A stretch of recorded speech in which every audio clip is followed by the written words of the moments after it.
do Espírito Santo, pois dependemos totalmente do Senhor para viver num mundo corrompido e perverso. Só o Senhor para nos dar a graça suficiente para chegar até o fim.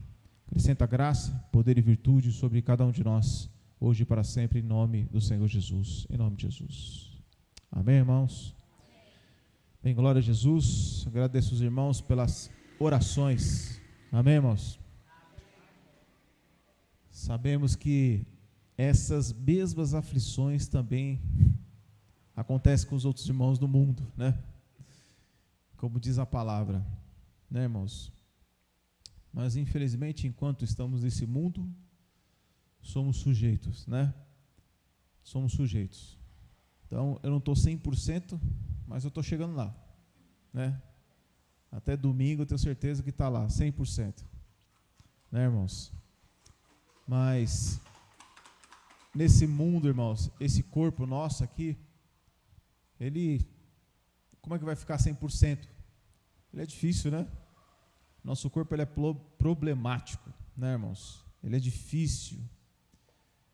Mas é por isso que Jesus veio, para que nós pudéssemos ter esperança em outras coisas. Quem tem fé em Jesus tem esperança na vida eterna. Quem tem fé em Jesus, irmãos, tem esperança na sua palavra. Porque a palavra de Deus é quem nos dá a direção, é quem nos dá o norte. Então, o nosso corpo, irmãos, nesse mundo, ele nos proporciona prazer e também nos proporciona dor, né, irmãos? Nos proporciona dores. Mas é o que a palavra vai dizer lá em 1 Coríntios, capítulo 4. 1 Coríntios, capítulo 4, a palavra já vai nos dizer isso. Quem somos, na verdade. Eu estava vendo uma imagem esses dias de esses telescópios, né, que eles enviam para o espaço. E tem um telescópio que tirou a foto de outro planeta em direção à Terra. Quando ele tira uma foto de outro planeta em direção à Terra, é só um pequeno ponto e nada mais. E eu fiquei olhando essa foto, eu falei, meu Deus, o que é o planeta Terra? É esse pequeno pontinho aí. E nesse pequeno ponto tem tantas histórias. A nossa vida está ali dentro. A história da humanidade está lá. E está dentro de um pequeno pontinho que não é nada. Nada. E aí eu penso no amor de Deus.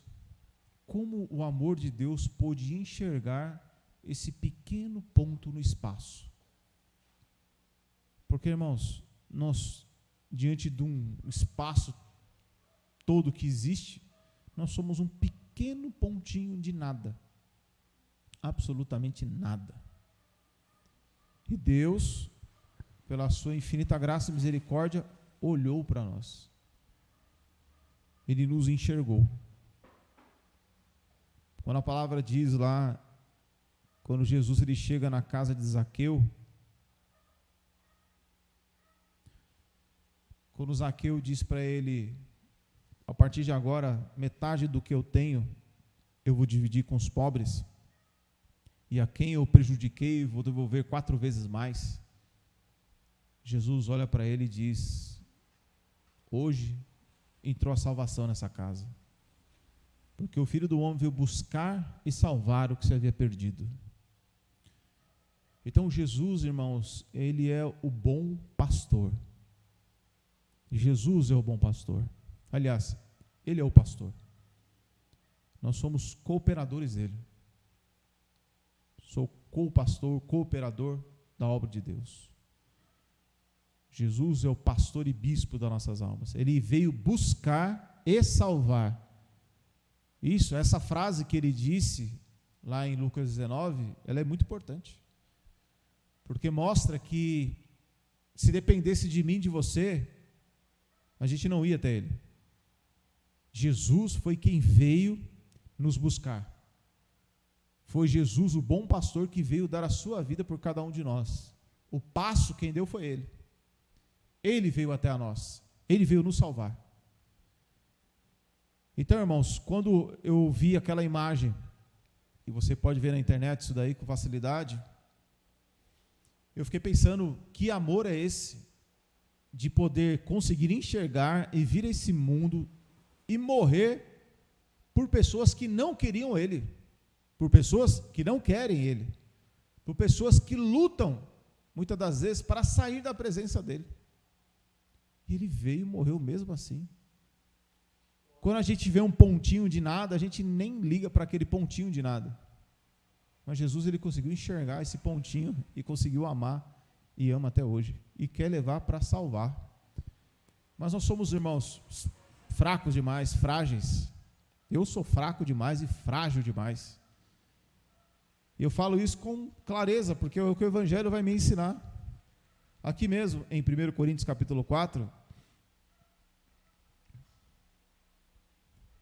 1 Coríntios capítulo 4, é isso mesmo? Ou eu estou errado? Eu acho que eu estou errado. Está vendo como a gente é falho? 2 Coríntios. 2 Coríntios capítulo 4, irmãos.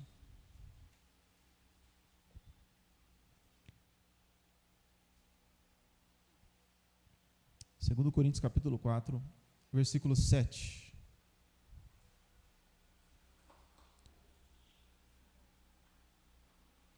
Todos acharam? Vamos ler todos juntos, irmãos? Como é que diz aí?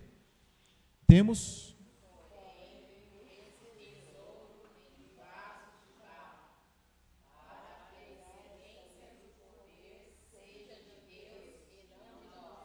então, o tesouro é Jesus Cristo. E o barro somos? Quem é o barro aí? Somos nós. O barro é o que, irmão? Frágil, fraco, quebra fácil, não é? Então, num dia você está bem, no outro dia você acorda como? Bem, né, irmão? Em nome de Jesus. Mas eu acordei mal, né? Eu acordei péssimo. Eu falei, meu Deus do céu, eu fui dormir ruim, mas nem fui dormir tão ruim assim. Mas eu acordei muito mal. E é nessas horas que eu vejo que o corpo humano, ele é fraquíssimo, frágil demais. É como a palavra diz, irmãos, ele é frágil, ele é fraco. Fraco. Hoje podemos estar bem e amanhã não podemos estar bem. O que eu fiz para merecer isso? Você não fez nada, você só está morando num corpo. Esse corpo em que vivemos, irmãos, ele é frágil. Se a gente ler 1 Coríntios 15, por exemplo, põe a sua mão aí, está perto aí, né? Põe a mão aí que nós vamos voltar aí. 1 Coríntios 15, volta aí um pouquinho, umas poucas folhas aí.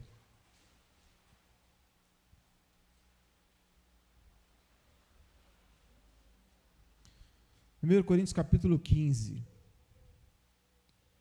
versículo 50.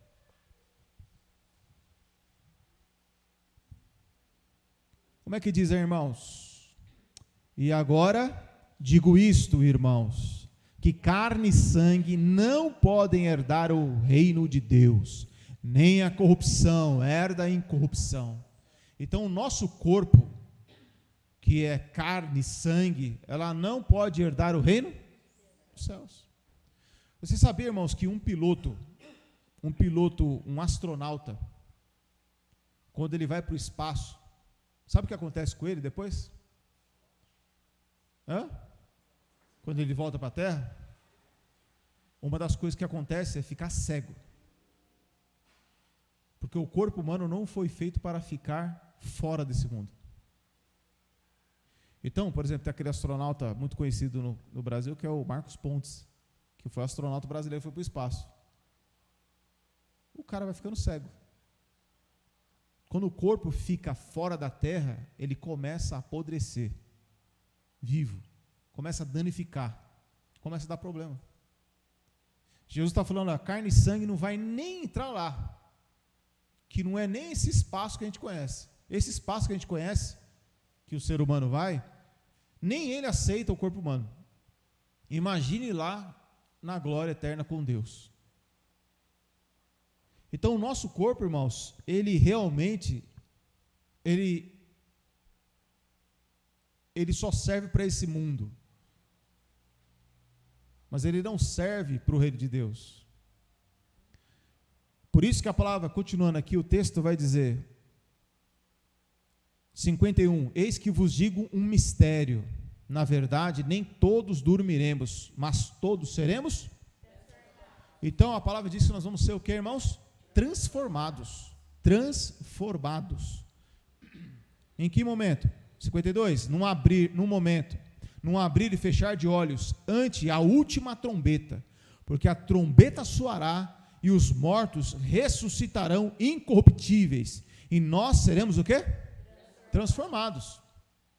Então as pessoas que morreram, as pessoas que se foram desse mundo e estavam em Cristo, se elas foram queimadas, se elas foram comidas por leões, se elas foram esquartejadas, se elas foram, sofreram uma batida e os seus corpos foram dilacerados numa bomba, não importa o que aconteceu com o corpo delas. A palavra diz que o poder de Deus vai trazer de volta o corpo e vai transformar aquele corpo. Vai transformar toda a natureza humana em um corpo ao qual Deus mesmo irá fazer. Quando? De novo, 52. O que diz aí, irmãos? No momento. No abrir e fechar? Ante a última trombeta, porque a trombeta soará. Quando que essa trombeta vai soar? Um dia, irmãos, todos os seres humanos vão escutar do céu, os ouvidos vão escutar uma grande trombeta. Essa trombeta, quando soar, é o dia em que o Senhor vai arrebatar a sua igreja, e os mortos ressuscitarão. Quando que essa trombeta vai soar? Essa trombeta vai soar, irmão, depois de muita tribulação. Jesus fala em Mateus 24 que haverá uma grande tribulação, sem que nunca houve e nunca haverá tal tribulação que vai vir sobre a terra. Então, todas as tribulações que já aconteceram nesse mundo não se compara com aquela tribulação que Jesus diz em Mateus 24. E quando acontecer essa grandíssima tribulação que virá sobre a terra, é onde vai surgir lá o falso profeta, a besta, onde vai surgir a tríade satânica, o anticristo, onde surge lá a marca da besta, onde vai fazer os homens cristãos sofrerem, padecerem, perseguirem, matar. Jesus falou que isso ia acontecer. E em algum momento desse, a trombeta iria soar. E os cristãos iriam ressuscitar, os cristãos iriam subir. E é nesse momento, irmão, que a nossa luta, a nossa tribulação que enfrentamos no nosso corpo, irá ser totalmente aniquilada. Nós seremos transformados de tal maneira, irmão, que você não consegue imaginar o tamanho da transformação que nós vamos ter. O tamanho da transformação. Tom, pega essa outra tradução aí. Eu vou continuar lendo aqui, mas já procura essa outra tradução aí, que eu vou pedir para você ler um texto. Olha aqui, irmãos, versículo 15. Vamos ler todos juntos? Porque convém que isso que é corruptível se revista da incorruptibilidade, e que isto que é mortal se revista da imortalidade. E quando isso que é corrupto se revestir da incorruptibilidade, e isso que é mortal se revestir da imortalidade, então cumprir-se-á a palavra que está escrita: tragada foi a morte na vitória. Onde está, ó morte, o teu aguilhão? Onde está o inferno, a tua vitória? Então, naquele dia, irmãos, haverá um poder tão grande que a morte não tem domínio, não tem poder sobre a vida de nenhum de nós. Porque enquanto estamos vivendo, nós estamos morrendo. Estamos morrendo. O nosso corpo está morrendo. A gente vai sentindo dores, fraquezas, enfim, coisas do corpo, fora as coisas da alma. Angústia, medo, decepção, tribulações que vamos sentir na nossa alma. Tom, lê para mim, por favor. versículo 35 e diante, nessa tradução aí. Alguém, entretanto, poderá perguntar: como é que os mortos serão trazidos novamente à vida? Que tipo de corpo terão eles? Não façam essas perguntas tolas. Vocês encontrarão a resposta em seu próprio quintal. Quando se enterra uma semente no chão, ela não se transforma numa planta, a não ser que morra primeiro. E quando o rebento verde surgir da semente, é bem diverso da semente que primeiramente se plantou. Tudo que se enterra no chão é uma sementinha seca de trigo ou de qualquer coisa que se está plantado. Deus, então, lhe dá um corpo novo, exatamente a espécie que ele deseja que ela tenha. E uma espécie diferente de planta cresce de cada espécie de semente, tal como há tipos diferentes de sementes e plantas. Aí tá bom, tá bom. Vocês entenderam o que ele foi lido, irmãos? A palavra está dizendo que nós somos como uma semente velha, como uma semente seca. Nós somos uma pequena sementinha, o nosso corpo. Quando a semente é semeada, o que é que vai nascer? Se você pega uma semente de alface, vai nascer o quê? É óbvio, né, irmão? Mas eu quero que os irmãos entendam que vai nascer um grande e lindo pé de alface. Não é bonito você ver um pé de alface? Você vai assim, nossa, coisa bonita. Mas começou com o quê? Uma semente seca. Você dá o que pela semente? Você olha assim e fala, isso não é nada. Mas quando morre, surge uma grande plantação. Quem olha para o pé de alface e quem olha para a semente, você se encanta com o quê? Você liga para a semente? Você nem liga. O seu corpo é essa semente. Eu e você somos essa semente. Quando Jesus vier, vai ser totalmente diferente daquela semente. É o que a palavra está dizendo. Olha, vocês podem encontrar essa resposta no quintal de vocês, que naquela época o pessoal cultivava muita coisa. Então hoje eu e você somos como essa semente seca. Mas quando Jesus vier, vai ser tão diferente, mas tão diferente o nosso corpo, a nossa mente. Tudo que nós temos, irmãos, será totalmente transformado, será mudado. Haverá uma capacidade dentro de nós tão grande, tão maravilhosa, que a gente não consegue saber o tamanho que é, mas é muito diferente do que nós temos hoje. O ser humano se acha capaz hoje de ser uma semente seca. Que você pega uma semente seca, eu coloco um pé de alface do lado, você fala, meu Deus, é 1.000 vezes, 1 milhão de vezes um pé de alface. É muito diferente de uma semente seca. Assim somos nós. A capacidade a qual nós vamos receber, dada pelo próprio Deus, ela é imensa. Então, a minha esperança é essa. Volta lá para 2 Coríntios, capítulo 4. 2 Coríntios, capítulo 4, irmãos, versículo 7, nós estávamos lendo, diz assim: temos, porém, esse tesouro em vasos de barro, para que a excelência do poder seja de Deus e não de nós. Então, enquanto nós estamos nesse corpo, nós estamos no barro, vaso de barro. Somos uma semente seca. Isso que nós somos. Enquanto estamos nesse corpo, irmãos, versículo 8, o que é que diz aí? Em tudo somos, mas não perplexos, mas não perseguidos, mas não abatidos, mas não. Leia, Tom, nessa tradução, versículo 8 e 9. O Tom, ele está com o olho dele está meio uma semente seca. Consegue aí, irmão? Precisa de ajuda dos universitários aí? Pede ajuda aí. Achei aqui. Achou? Amém, vai. De todos os lados somos oprimidos pelas dificuldades. Pronto, todos os lados somos o quê? Por que você é oprimido? Porque você habita nesse corpo. Enquanto você está nesse corpo, você vai ser o quê? Oprimido de todos os lados. Todos os lados. Você vai para um lado, é oprimido. Você vai para o outro lado, é oprimido. Eu vou dar um passo para trás, é oprimido. Vou dar um passo para frente, eu sou oprimido. Pronto, vou virar um comprimido. Tão oprimido que eu estou. Mas a palavra diz que por estar nesse corpo, nos sentimos oprimidos. Porque estamos nessa terra.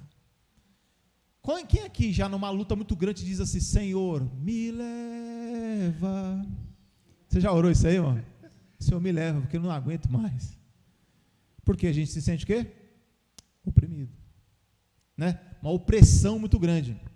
Aí Jesus fala, fica aí, porque eu preciso de você.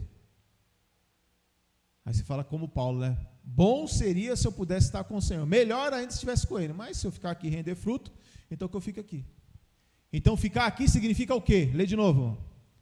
De todos os lados somos oprimidos pelas dificuldades, porém não somos esmagados nem despedaçados. Opa, promessa. Oprimido, mas não esmagado. Eu posso ser oprimido, mas eu não vou ser esmagado. Por quê? Porque o Senhor está conosco. Então eu senti o meu estômago, eu senti o meu intestino ser esmagado. E a hora que eu conversei com a irmã Fátima, e ali a irmã foi esmagada, viu? Ela foi bem esmagada. Meu Deus do céu, a irmã sofreu. Porque uns são mais, outros menos, né? Deus olhou para mim e falou, esse é mais fraco. Então eu vou deixar, vai ser menos esmagado. A irmã Fátima aguenta mais, então deixa ela ser mais esmagada. Lógico, irmãos, nós somos oprimidos, mas não esmagados. Ou seja, destruídos. Como diz aqui, ó, em tudo somos atribulados, mas não angustiados. Continua, irmão. Ficamos perplexos porque não sabemos a razão de certas coisas nos acontecerem assim. Porém, não desanimamos nem desistimos. Continua, lê de novo. Ficamos perplexos porque não sabemos a razão de certas coisas nos acontecerem assim. Alguém já passou por isso, irmão? Falou, meu Deus, o que aconteceu? No meu caso, eu falei, eu não comi nada. O que aconteceu? Do nada. Estava tranquilo, calmo, sereno, tranquilo, cantando lindos louvores. E aí vem esse negócio sobre mim. Aí eu falei, meu Deus do céu. Aí daqui a pouco eu ia mandar mensagem para os irmãos, vocês vão para o culto hoje, vai para o culto hoje, já levei um tom e manda mensagem. Pastor, hoje eu ia pregar, né, mas eu não estou legal. Eu falei, irmão, estamos juntos então, porque eu também não estou não. Então tem que pedir oração junto. Ou seja, às vezes a gente não sabe de onde que vem. Lógico que são coisas passageiras. Mas, lê de novo, irmãos. Lê de novo, irmão. Perplexo. Ficamos perplexos porque não sabemos a razão de certas coisas nos acontecerem assim. Porém, não desanimamos nem desistimos. Amém, irmãos? Amém. A gente pode se sentir oprimido, perplexo, mas a gente não pode desistir. Não pode desistir. Por quê? Porque nós somos pessoas, e ele vai falar lá na frente. Ele vai falar, por que nós somos oprimidos, ficamos perplexos, porque a gente não sabe o porquê, por que não desistimos? Aí no versículo 17, todos juntos, o que diz aí, irmãos? 1, 2, 3. Todos juntos, 1, 2, 3. Porque a nossa leve e momentânea tribulação produz para nós um peso eterno de glória muito excelente. Então, quanto mais tribulação eu passo, mais coisas eternas eu estou acumulando. Passar por tribulação é ruim, porque causa perplexidade, causa o quê? Opressão, causa dificuldade, mas isso tem um grande resultado, qual que é? Existe algo sendo acumulado no céu. Aí você fica na dúvida, passo ou não passo? Passo ou não passo por tribulação? Eu pergunto, quantos anos você vai viver nesse mundo e quantos anos você vai viver na eternidade? Você vai passar uma eternidade, ou seja, não tem contagem de anos, acabou. Eternidade não tem dia e noite, não existe tempo na eternidade, acabou, é uma eternidade, ou seja, não tem tempo. Então, enquanto estamos nesse mundo, leia de novo aí, Tom, versículo 8, só o Tom, vai. De todos os lados somos oprimidos pelas dificuldades. Opa, todos os lados somos o que, irmãos? Lê de novo, Tom. De todos os lados somos oprimidos pelas dificuldades. Porém, não somos esmagados nem despedaçados. Ficamos perplexos porque não sabemos a razão de certas coisas nos acontecerem assim. Igreja, 17. Porque a nossa leve e momentânea tribulação produz para nós um peso eterno de glória E aí? Que matemática é essa? Pressão de um lado, luta de um lado, e Paulo dizendo, mas isso está produzindo algo. Por isso, igreja, versículo 18, não atentando nós nas coisas que se veem. Peraí, não atentando nós para o que, irmãos? Para as coisas que se veem. Não atentando para o que? Leia, Tom, versículo 8. De todos os lados somos oprimidos pelas dificuldades. Opa, então eu não posso atentar para as dificuldades. E o que mais? Porém, não somos esmagados nem despedaçados. Igreja, versículo 18. Não atentando nós nas coisas que se veem. Então eu não posso, o que é me atentar? Leia, Tom, nessa tradução, versículo 18, para ver. Portanto, não olhamos para aquilo que podemos ver atualmente, as dificuldades que nos rodeiam, mas olhamos para a frente, para as alegrias do céu que nós ainda não vimos. As aflições logo desaparecerão, mas alegrias futuras durarão eternamente. Durarão? Eternamente. Eternamente. Por isso, capítulo 5, irmãos, versículo 7. 5, 7, irmãos, como é que diz aí? 1, 2, 3. Quem é que anda por fé e não por vista? Capítulo 4, versículo 18. Não atentando nós, mas nas que não, porque as que se veem são, e as que não se veem são eternas. Isso é andar por e não por vista. Ou seja, dentro de nós, quando Cristo veio até nós e nos salvou e entrou dentro de nós, Ele entrou dentro de nós com a esperança da vida eterna. Quando Ele entrou dentro de nós, Ele abriu, Ele rasgou todo o véu e nos fez enxergar, não a escuridão, como Isaías lá em Isaías 59, ele diz, somos como cegos, apalpando as paredes como a meio-dia, e nós não enxergamos nada, somos como mortos. Não, Ele abriu os nossos olhos. A palavra diz que Ele iluminou os nossos olhos, iluminou os olhos do nosso entendimento, para que pudéssemos enxergar o quê? O que está lá, na eternidade. E botássemos a nossa esperança lá, na eternidade. Porque aqui, nesse mundo, irmãos, o que nos tem preparado nesse mundo, versículo 8 e 9, agora Tom, leia. De todos os lados somos oprimidos pelas dificuldades, porém não somos esmagados nem despedaçados. Ficamos perplexos porque não sabemos a razão de certas coisas nos acontecerem assim. Porém, não desanimamos nem desistimos. Somos perseguidos, mas Deus nunca nos abandona. Amém, irmãos? Amém. Vocês creem nisso? Em nome de Jesus. Leia de novo, versículo 9. Somos perseguidos, mas Deus nunca nos abandona. Somos derrubados, mas nos erguemos e prosseguimos. É isso aí.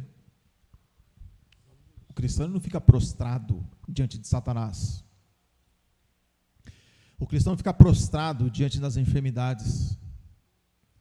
O cristão, ele anda, porque a profecia, como nós lemos aqui no final de semana, fala que Deus preparou um caminho para os caminhantes. E os caminhantes caminham, eles andam. Enquanto estamos nesse corpo, irmãos, sofremos e padecemos muito. Estando nesse corpo, estando nesse mundo, a palavra vai dizer lá em 1 Pedro capítulo 2, não me lembro o versículo, acho que é o versículo 11, diz assim que somos peregrinos e forasteiros nesse mundo, somos peregrinos e forasteiros. A palavra vai dizer, irmão, que nós não somos deste mundo, e por não sermos desse mundo, então nós padecemos. É como Paulo disse aqui, ó, capítulo 5, veja, é uma construção que Paulo está fazendo. Irmãos, eu já disse para os irmãos, quem colocar o capítulo e versículo para facilitar a nossa leitura, mas Paulo, ele escreveu direto isso daqui, então veja que é uma construção. Se você ler o capítulo 4, que ele está falando aqui no versículo 7, vasos de barro, luta, tribulação, aí o 16 ele fala, olha, por isso não desfalecemos, ainda que o nosso, olha o 4,16, nós não lemos, vamos ler aqui agora, por isso não desfalecemos, mas ainda que o nosso homem exterior se corrompa, o interior contudo se renova a cada dia, então quer dizer que o homem exterior ele vai enfraquecendo, ele vai se corrompendo, vai tendo muita opressão, vai tendo tribulação, perplexidade e tal. Aí no capítulo 5, versículo 1 diz assim, ó, porque lá no versículo 18, nós lemos, irmãos, que não devemos atentar para as coisas que não se veem, mas para as que não devemos atentar para as coisas que se veem, mas para que não se veem, porque as que se veem são temporárias e as que não se veem são eternas. Aí continua, diz, porque sabemos que se a nossa casa terrestre desse tabernáculo se desfizer, temos de Deus um edifício, uma casa não feita por mãos, eterna nos céus, irmãos. Ô Tom, lê aí. Irmão, o que significa tabernáculo? Alguém sabe o que é um tabernáculo? O que é um tabernáculo? Quando Moisés, ele tira o povo do Egito, Moisés, ele vai lá no Egito, tira o povo do Egito, passa o Mar Vermelho e anda pelo deserto. Quando ele sobe no Monte Sinai e desce, 40 dias depois, foi dado a lei para ele. E na lei foi dito o quê? Para que ele fizesse um tabernáculo. O que é um tabernáculo? Tabernáculo, irmãos, na nossa linguagem, é um barracão. Eu vou falar, sabe essas lonas de barracão? Às vezes o pessoal faz, como se fosse um circo, mas não é essa palavra que eu queria usar, mas essas lonas. É isso que tinha que se fazer no Antigo Testamento. E dentro desse tabernáculo, desse barracão, se colocava a Arca da Aliança lá dentro. E para nós isso é uma figura de linguagem. Para nós isso são sombras, figuras, alegorias. Esse barracão era o quê? Era o templo. E o que estava lá dentro de precioso era o quê? Era a Arca da Aliança. Então, o que Jesus está nos ensinando aqui é o que nós vemos no versículo 7. Nós somos o vaso de barro, ou somos um tabernáculo. E dentro de nós está quem? Está Jesus, está o Espírito Santo. Leia então essa tradução aí, por favor, versículo 1. Porque nós sabemos que, quando esta tenda em que agora vivemos for desfeita, essa tenda, quer dizer, um barracão, né? Continua. Que agora vivemos for desfeita, quando morrermos e deixarmos este corpo, teremos um maravilhoso corpo novo no céu, um lar que será nosso para todo sempre. Amém, irmãos? Então, quando nós morrermos, a semente seca morrer, nós vamos receber um corpo maravilhoso feito pelo próprio Deus. Lembra que Jesus falou? Vou preparar-vos lugar. O que Jesus está querendo dizer? Eu vou preparar um corpo novo para vocês. Eu vou preparar um corpo novo, uma morada nova. Mas ele falou assim também: eles estão do mundo, não são do mundo. Não peço que os tire do mundo, mas que os livre do mal. Quer dizer que enquanto estamos no mundo, existe um mal. Existe um mal. Existe algo que está ali, ó. Por isso que ele vai dizer, versículo 2, todos juntos, irmãos, e por isso também gememos, desejando ser revestidos da nossa habitação que é do céu. Se todavia estamos vestidos, não fomos achados nus, porque também nós, os que estamos neste tabernáculo, gememos carregados, não porque queremos ser despidos, mas revestidos, para que a morte seja absorvida pela vida. Leia então nessa tradução, versículo 2 e diante. Como vamos ficando cada vez mais cansados deste corpo atual, eis porque esperamos com ansiedade o dia quando teremos um corpo celestial. Então, enquanto nós estamos nesse corpo, nós vamos sentindo como, irmãos? Cansados. Cansados, porque esse corpo nos traz cansaço, canseira, fadiga, tribulação. Temos que lidar com diversas coisas, diversos problemas, porque estamos nesse corpo. Mas Jesus falou o quê? Estão no mundo, mas eu não peço que os tire do mundo. Então Jesus quer que nós estejamos neste mundo, como peregrinos e forasteiros. Tenho dito isso para que tenhais paz em mim. No mundo tereis aflições. Por que no mundo vou ter aflição? Porque eu estou nesse corpo. Estar nesse corpo é como nós lemos aí em versículo 2, gememos. Gememos por quê? Porque é o que nós lemos no capítulo 4, versículo 8. Em tudo somos atribulados, perplexos, abatidos. Então, estar nesse corpo, nós temos que ter essa consciência. Viver nesse mundo é sofrer e padecer muitas coisas. Por que as pessoas elas tiram a sua própria vida? Eu acredito, primeiramente, que a pessoa ela não quer tirar a vida, ela quer ficar livre da dor. Mas nós que somos cristãos e temos fé em Jesus, nós entendemos que as aflições deste tempo presente não são para se comparar com a glória que em nós há de ser revelada. Então, a tribulação, como nós lemos aqui, produz um peso eterno de glória. Sofrer e padecer resultará, através da perseverança, através da obediência a Deus e servindo a Deus, resulta num peso eterno de glória. Então, sofrer não é nada bom para a nossa carne. Sofrer não é nada bom para o nosso corpo.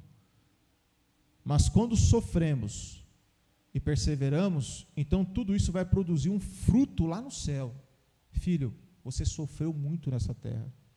Vem para o reino do Pai. Se assenta na mesa. Deus, Ele vai trazer o consolo eterno para aqueles que sofrem e padecem e perseveram. Então, sofrer não é uma coisa boa, é uma coisa ruim. Mas existe uma conta de Deus que lá na frente, Deus vai nos dar a retribuição de todo o nosso sofrimento. Então, irmão, não murmure, não reclame, apenas sirva a Deus. Porque a palavra, irmãos, aqui, vai um pouco mais para frente, Filipenses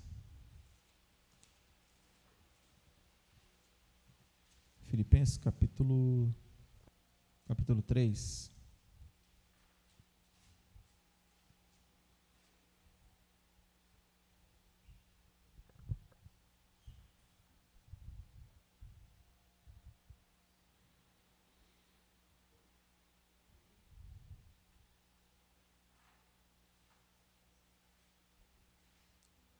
Filipenses capítulo 3, versículo 18 diz assim: porque muitos há dos que muitas vezes vos disse, e agora também digo, chorando, que são inimigos da cruz de Cristo.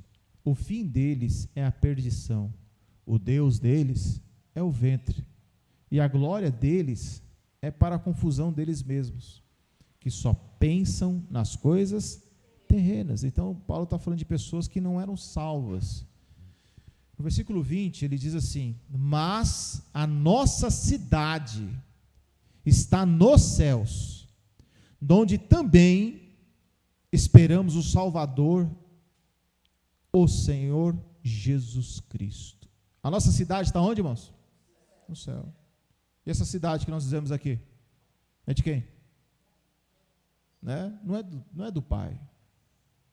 Então, nós, enquanto estamos nesse mundo, se você deixar de pagar o seu IPTU, o que acontece? Você perde a casa. IPVA, perde o carro. Mas não está no seu nome? Você não comprou? Mas não é seu. Por quê? Porque você tem que pagar algo que é imposto. Não é que você quer, é porque é imposto. O nome já diz. É imposto que você tem que pagar. Mas a nossa cidade está onde? Está no céu. Foi Deus que nos preparou essa cidade. Versículo 21, irmãos, como é que diz aí?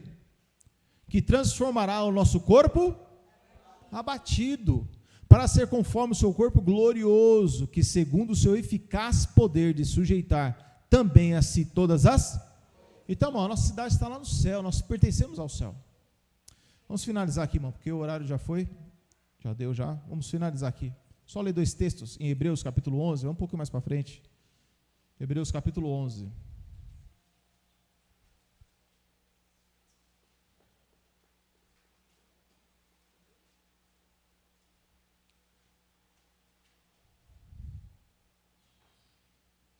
Hebreus 11, versículo 8 diz assim, e pela fé, Abraão, sendo chamado, obedeceu, indo para um lugar que havia de receber por herança e saiu sem saber para onde ia. Pela fé, habitou na terra da promessa, como em terra alheia, morando em cabanas com Isaque e Jacó, herdeiros com ele da mesma promessa. Por quê? Porque Abraão esperava o quê, irmão? A cidade que tem fundamentos, do qual o artífice e construtor é Deus.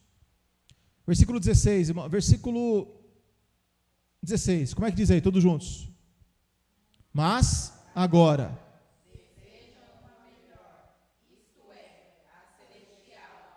pelo que também Deus não se envergonha deles, de se chamar seu Deus, porque já lhes preparou.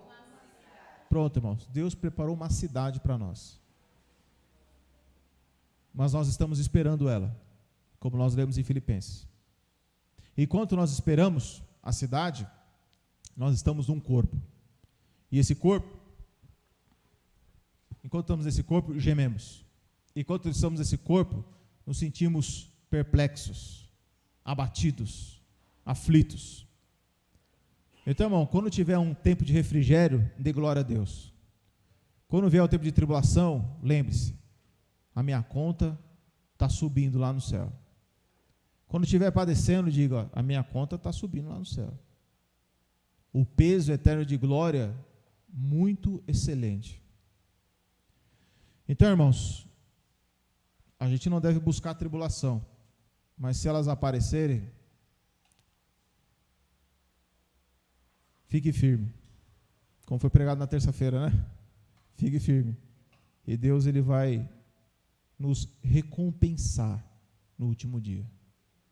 Amém, irmãos? Vocês têm fé para isso? A gente precisa de fé. Vamos orar e agradecer ao nosso Senhor Jesus Cristo.